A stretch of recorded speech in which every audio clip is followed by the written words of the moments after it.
नमस्कार, आपका स्वागत है लेट्स टॉक पे। मैं हूं केतकी चितरे और यदि आप नए हैं इस चैनल पे तो हम आपको बता दें कि इस चैनल पे हम political, socio economical, socio geographical, जियो पॉलिटिक्स और जुडिशियरी के बारे में बात करते हैं, फिलॉसफी के बारे में बात करते हैं। तो 2024 ये मोदी 3.0 ये तो हो गया, लेकिन फिर भी जो 400 पार का नारा लगाया था वो पाने में अयशस्वी क्यों हुए, या फिर वो केवल नारा था, या क्या हुआ एग्जैक्टली 2024 में, उसके बारे में हम बात करने वाले हैं। लेकिन ध्यान में रखिए, ये एक अकेला एकमेव वीडियो नहीं होगा, हम ये 3 वीडियोस में डिवाइड कर रहे हैं।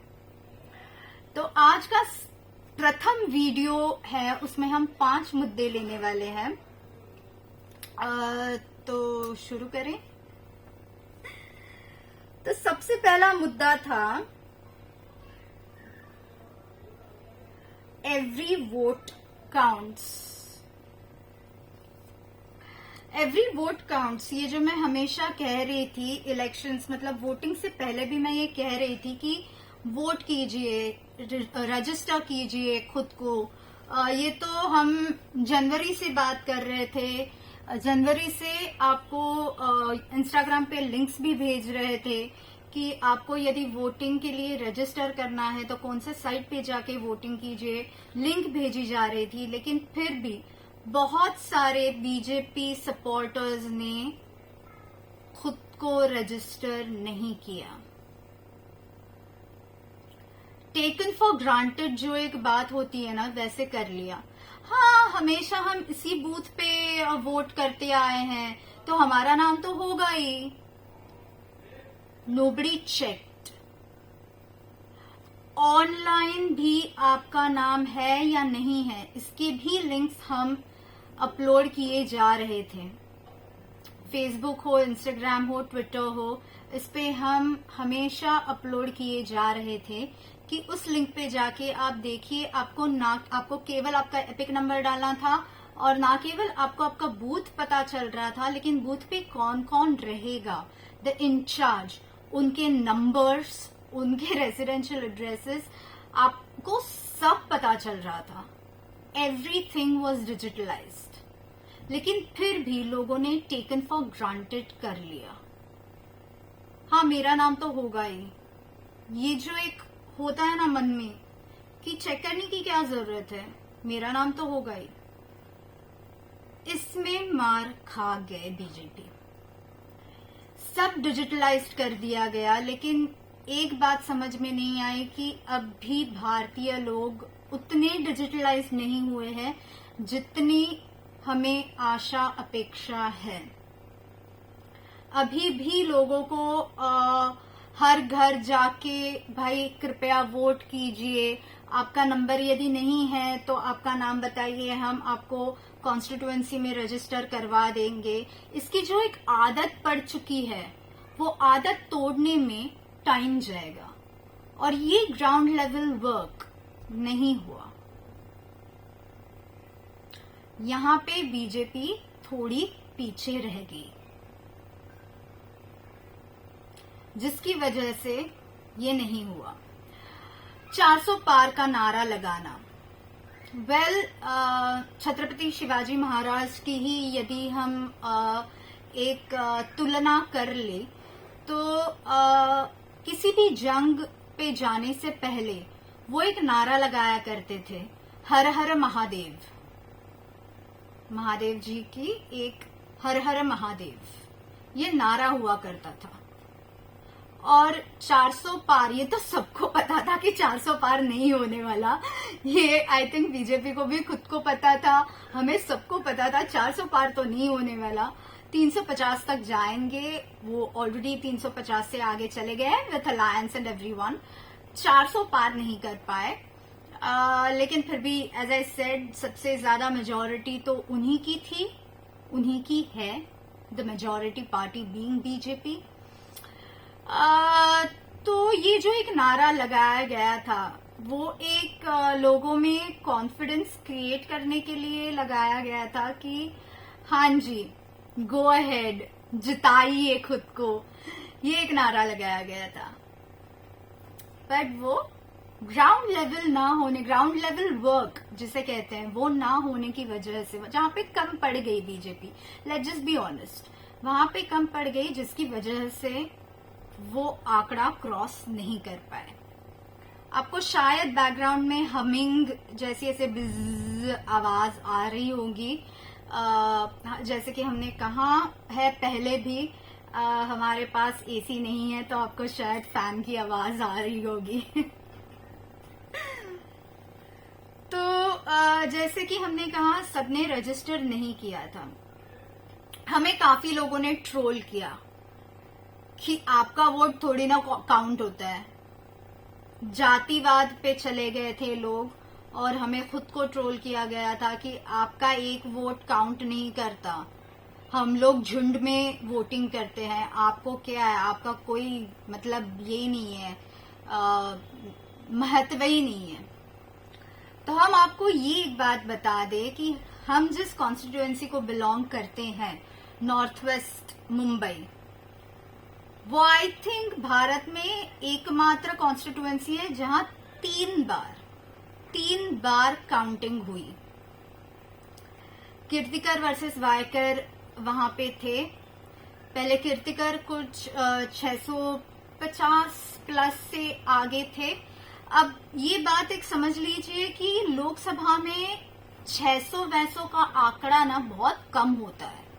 600 से आगे है तो मतलब तीर चला लिए, ऐसे नहीं होता। लेकिन वो आगे थे, वो जीत गए, ऐसे अनाउंस कर दिया गया। लेकिन वायकर जी को लगा कि नहीं, कुछ तो गड़बड़ है, तो रिकाउंटिंग के लिए मांग की गई। रिकाउंटिंग हुआ।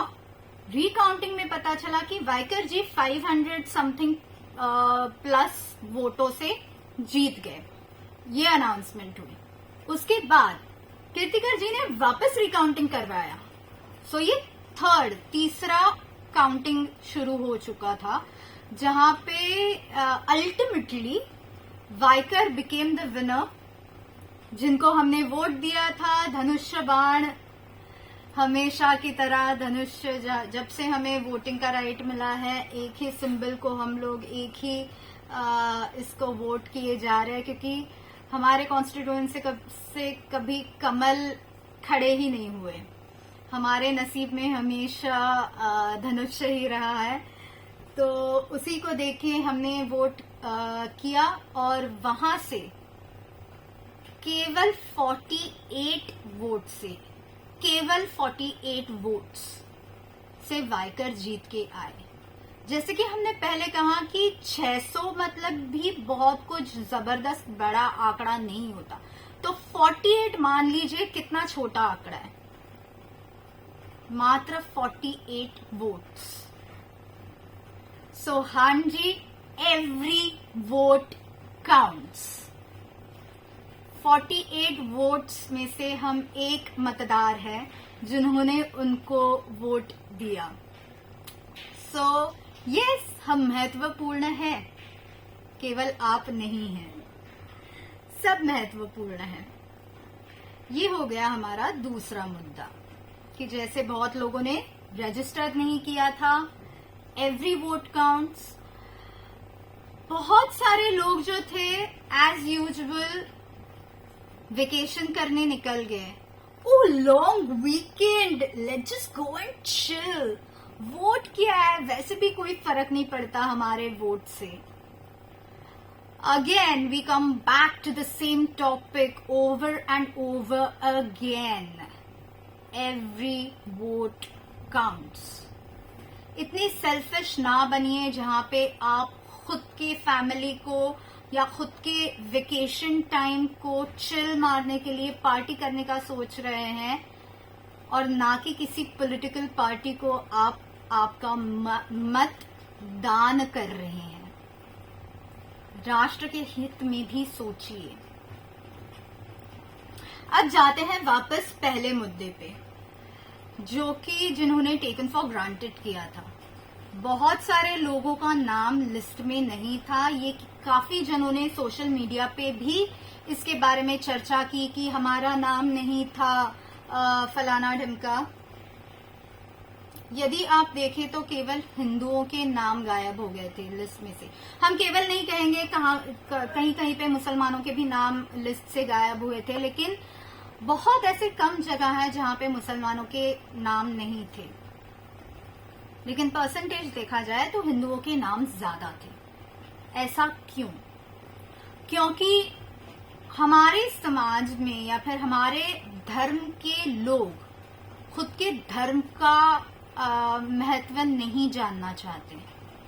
हमारे यहाँ हमारा पवित्र स्थान, हमारा श्रद्धा स्थान एक अलग होता है, और जबकि पॉलिटिकल कुछ होता है वो हम उसको अलग रखते हैं। हम उन दोनों चीजों को मिक्स नहीं करते। लेकिन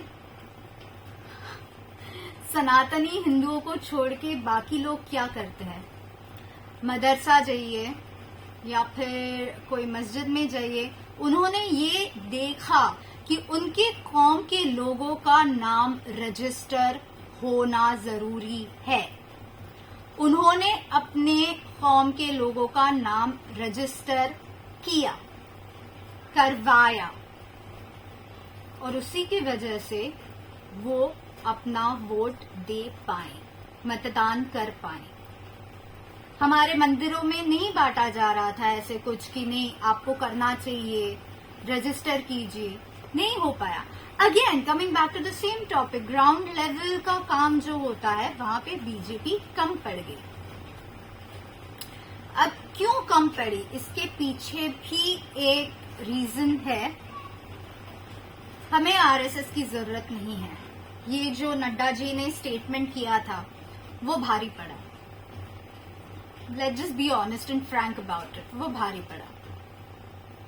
लेकिन हम उसके बारे में एपिसोड, इसके 3, मैंने जैसे कहा कि 3 पार्ट्स में ये बनने वाला है, तो उसके बारे में हम सेकेंड पार्ट में बात करेंगे, आज के वीडियो में नहीं। हमारे यहाँ पे अभी हम तीसरे मुद्दे पे आते हैं, चौथे मुद्दे पे एक्चुअली। यस, हमने बात की एवरी वोट काउंट्स, हमने बात की अनरजिस्टर्ड वो नाम जिनके नाम लिस्ट से गायब हो गए थे, ऐसे उनको लगा कि, लेकिन हालांकि उन्होंने नाम अपने रजिस्टर ही नहीं किए थे, उनके बारे में ये 2 पॉइंट्स हो गए। फिर हमने बात की कि कैसे मुसलमानों के नाम रजिस्टर हुए, कैसे उनके मौलवी हो या फिर जो भी हो, उनके ग्राउंड लेवल कार्यकर्ता हो, उन्होंने अपने यहाँ से देखा कि सबके नाम रजिस्टर हो। ऑब्वियसली हम लोग बोगस वोटिंग के बारे में नहीं बात करने वाले, क्योंकि वो तो हर जगह हुआ है, हर जगह होता है, तो उसके बारे में बात करके मतलब नहीं बनता। क्योंकि यदि गलती आप ही की हो तो फिर बोगस वोटिंग के बारे में बात करके कोई फायदा नहीं है, कोई मतलब नहीं है। हाँ जी, बोगस वोटिंग हुई है, लेकिन फिर भी किसने की है? जिनके नाम ऑलरेडी रजिस्टर थे उन्होंने की है। आपने रजिस्टर ही नहीं किया था, तो आपको तो मतलब जिन्होंने इस बार वोटिंग नहीं की है उनका कोई हक ही नहीं बनता। ये तो मैं कहूंगी कि आप ट्रोलिंग या फिर जो भी आपको कहना हो, आपका तो हक ही नहीं बनता इस बारे में बात करने का। अगले 5 साल आपके मुंह पे ना जिप लगी हुई है, बस पट्टी लगी है, आप बात ही नहीं कर सकते कि क्या पॉलिटिक्स के बारे में आप बात ही नहीं कर सकते अगले 5 साल। तो चौथे मुद्दे पे आते हैं, इमोशनल वोटिंग। भारत ऐसा एक देश है जहां पे लॉजिक्स क्या है यार, चिपक गया कुछ तो लिपस्टिक को। भारत ये ऐसा एक देश है जहां पे लॉजिक बटन इस्तेमाल नहीं किया जाता। हमेशा लॉजिक के परे जाके इमोशंस का इस्तेमाल किया जाता है, जो कांग्रेस को खूब पता है, नस नस में उनको पता है। उन्होंने उसी इमोशंस का फायदा उठाया।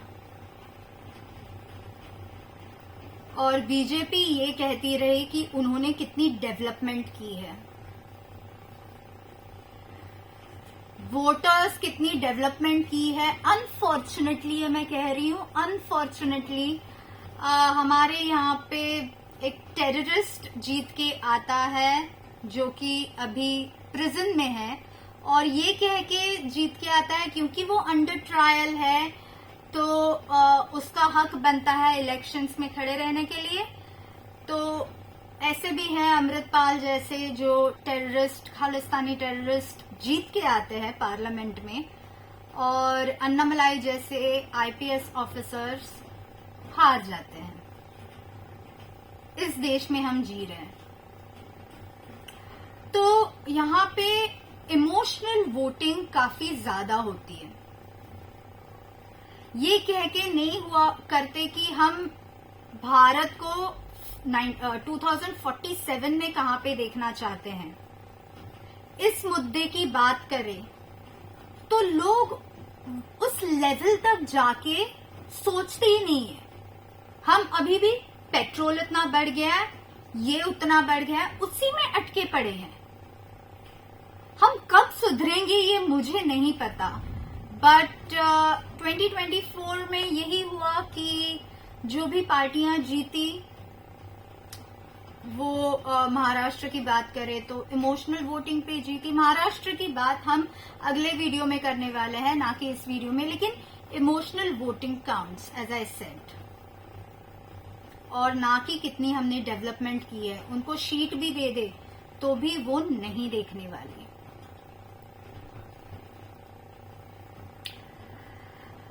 हिंदूज आर नॉट यूनाइटेड, अगला टॉपिक हमारे यहाँ पे जो ये सूडो लिब्रांडोज और सूडो सेक्युलरिस्ट्स है ना, जो खुद को ये समझते हैं कि भाई हमने अंग्रेजी में 4 शब्द बोल दिए तो हम सेक्युलर बन गए और हम इंटेलेक्चुअल्स बन गए एंड फलाना ढमका, ये जो एक ट्रेंड है और जिसके लिए हिंदू ही हिंदुओं के अगेंस्ट जाता है, सनातनी सनातनियों के अगेंस्ट जाते हैं। कहते हैं हम भगवान पे विश्वास नहीं रखते। ठीक है भाई, तुम भगवान पे विश्वास नहीं रखते, जैसे आपकी मर्जी, आप खुश हैं, अच्छी बात है, लेकिन धर्म के विरुद्ध जाके बात ना करें, चुप्पी रखिए। अंग्रेजी में हम भी बात कर सकते हैं और आपसे ज्यादा अच्छे तरीके से बात कर सकते हैं, ग्रामेटिकली करेक्ट बात कर सकते हैं, पर फिर भी सूडो सेक्युलरिज्म मत लाइए बीच में। Just because we can speak in English and we can talk in English, just because we think in a certain way, in the westernized way, that means we are superior than you. And nonsensical beep like that doesn't work. It doesn't. I wear clothes that are not traditionally traditionally, however you want to put it. I don't wear such clothes. I'm extremely fluent in English, English being my first language, my primary language of communication. I think in English, but that doesn't mean that I'm going to go against my own dharma. No, I'm not. और यही चीज है जहां पे हम मार खाते हैं। मुसलमान चाहे कोई भी हो, वो अपने आप में जितना चाहे झगड़ा कर ले, लेकिन अगर सामने से कोई आ रहा है ना जो मुसलमान नहीं है, उसको पकड़ के धोएंगे साथ मिलकर, तभी वो एकजुट होते हैं। मोदी को हराओ, संविधान बचाओ, ये जो नारा लास्ट मोमेंट पे लगाया गया, उस नैरेटिव को बीजेपी चेंज नहीं कर पाई। ये सत्य है। संविधान को कोई चेंज नहीं कर रहा था। संविधान में जो लिखा था वही अमेंडमेंट्स हो रहे थे, चेंजेस नहीं, बदला नहीं जा रहा था। ये जो नैरेटिव सेट किया, मोदी को हराना है बस। जब पूछा गया इंडिया अलायंस को कि भाई मोदी को हराने के बाद आगे क्या, आपका क्या मेमोरेंडम है, रेफरेंडम है, हमें वो भी तो बताइए। ओके ठीक है, मोदी को हराया, आगे क्या, आगे का आगे देख लेंगे, मोदी को हराना है। ये जो एक क्लियर कट माइंडसेट उन्होंने बना के रखा था, उसी की वजह से मेजॉरिटी, प्योर मेजॉरिटी जिसे हम कहेंगे, वो नहीं हो पाई, क्योंकि मुसलमानों ने अगेंस्ट मोदी बहुत ज्यादा वोटिंग की। लास्ट मुद्दा आज के वीडियो का, फर्स्ट टाइम वोटर्स जो है, बहुत सारे फर्स्ट टाइम वोटर्स इन्होंने मोदी जी के खिलाफ वोटिंग की। ये नहीं देखा कि लोकल कौन कार्यकर्ता है, कर्मचारी है, हमारे लोकल कॉन्स्टिट्यूएंसी में कौन खड़ा है, ये नहीं देखा। क्या उन्होंने काम किया है, नहीं किया है, ये कुछ भी नहीं देखा। बस बीजेपी को हराना है, बस गठबंधन को हराना है, ये देख के काफी लोगों ने अगेंस्ट बीजेपी वोटिंग की। और इसके पीछे की साइकोलॉजी मेरे समझ के परे है, क्योंकि मैं काफी ज्यादा लोगों से बात करती हूँ, तो तभी उन्होंने मुझे फर्स्ट टाइम वोटर्स से बात करती हूँ, यंगस्टर्स से बात करती हूँ, तब ये एक नैरेटिव बन गया फर्स्ट टाइम वोटर्स के बीच की 10 साल दिए ना, 10 साल दिए मोदी को, अब उसके अलावा हम लोग कुछ नया गवर्नमेंट बनाते हैं, क्योंकि वो लोग कांग्रेस गवर्नमेंट में नहीं जिए हैं, उनको नहीं पता कि क्या अट्रॉसिटीज हुए हैं, और यदि वापस कांग्रेस आती है तो क्या क्या अट्रॉसिटीज होंगी। सबसे पहले वक्फ बोर्ड के हाथ में सब कुछ चला जाएगा, ये इन फर्स्ट टाइम वोटर्स के समझ में ही नहीं आया। तो मैं यहीं पे आज का वीडियो खत्म करूंगी, पार्ट 1, वीडियो का पार्ट 1 मैं यहीं पे खत्म करूंगी। बस यही कहूंगी, फर्स्ट टाइम वोटर्स से आशा है, महाराष्ट्र में अभी विधानसभा होने ही वाली है, थोड़ा रिसर्च कीजिए बच्चों, थोड़ा समझिए, थोड़ा पढ़िए, जानिए और फिर वोटिंग कीजिए। जय हिंद, वंदे मातरम, भारत माता की जय।